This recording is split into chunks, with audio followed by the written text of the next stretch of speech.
Grief, we must understand, it is on many different levels.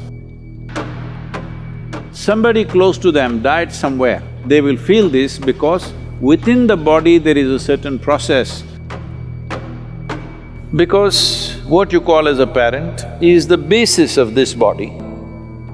There is a very deep memory connection between the two.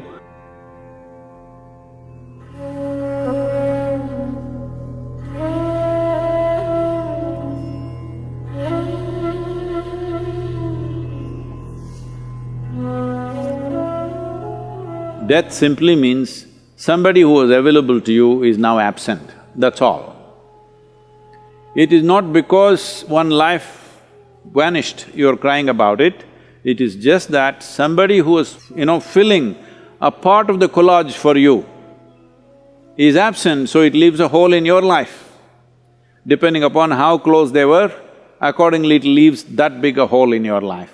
So, what you're battling with is not the death of a person, what you're battling with is the size of the hole they have left in your life. Suppose a faraway relative or a friend, somebody that you know, an acquaintance died, you feel bad for an hour and then you get back to normal. But somebody very close and dear to you passed away, now they've left a huge hole. So your problem is you trying to tend to this hole which is within yourself.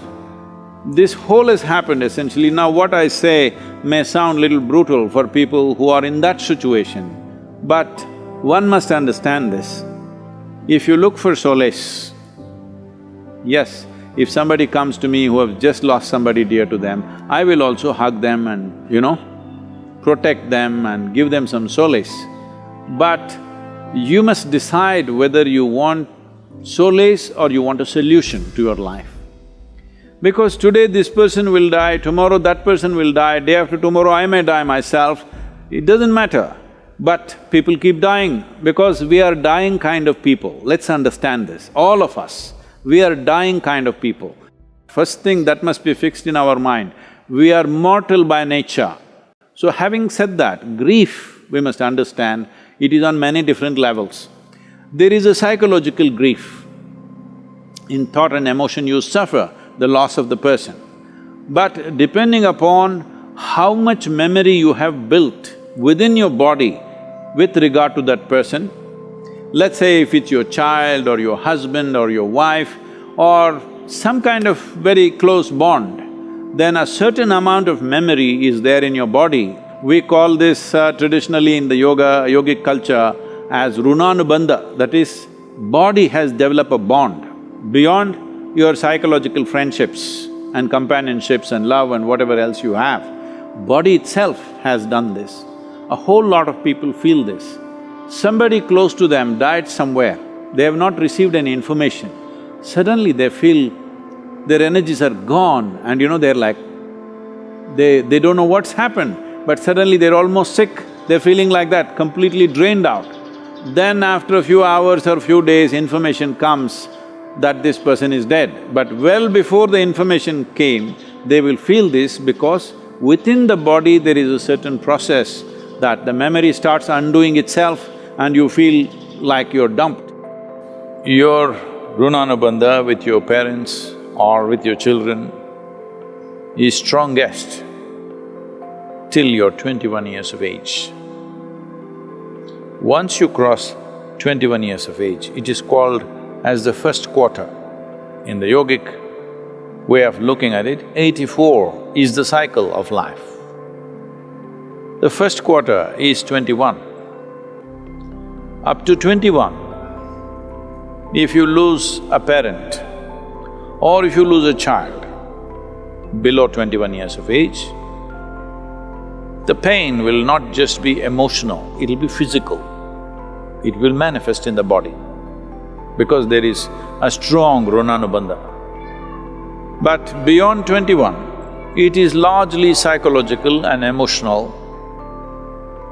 When we say runanubandha, what you suffer emotionally or psychologically, that's not what we're talking about. We are talking about physical memories. Bodies have memories. Because what you call as a parent is the basis of this body.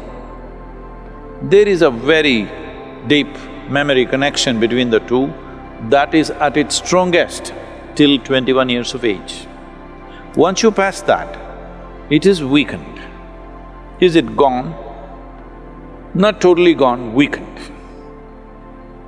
Let us say you're 42 years of age and you're a man, then you still have a reasonably painful runanubandha. But let us say you're 42 years of age and you're a woman, your runanubandha is almost negligible. Not that it's not there, it's there, but very, very low. So, the suffering that you go through is largely emotional and psychological. If you're psychologically very stable, emotionally balanced, you will see you will handle it quite effortlessly because there is no physical turmoil going on in the system. But the same thing, if they lose their husband, that runanubandha is physically painful because that is a different type of runanubandha. A child below 7.5 years of age doesn't have much runanubandha.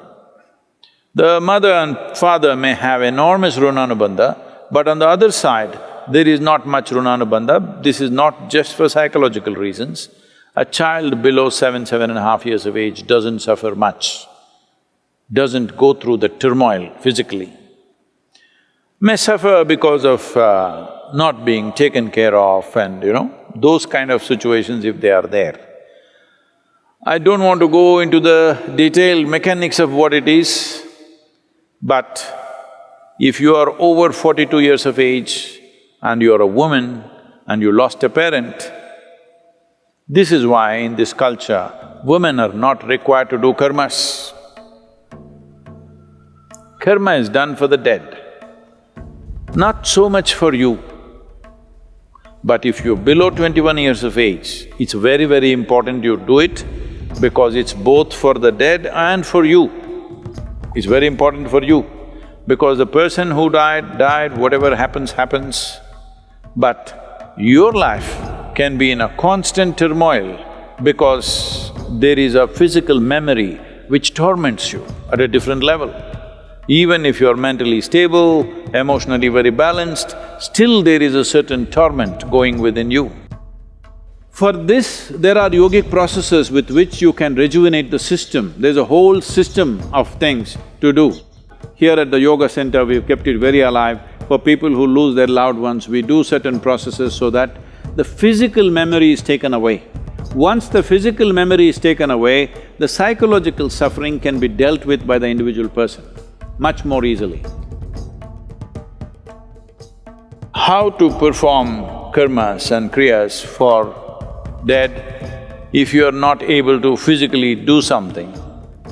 The simple thing is to go into a 3-day period of sadhana, because internally you can do this. Beyond a certain age, it is largely for the dead that we are doing it. But there is an element of that, it's not totally gone. Our bodies are never 100% free from the genetic process that we have received from our parentage. There is a way to be above that, but we are not absolutely free. Physical body functions in a certain way. So, just 3 days of withdrawal and a certain type of sadhana, if you don't know anything else, simply just do the Maha Mantra, Om Namah Shivaya intensely for 3 days as much as you can.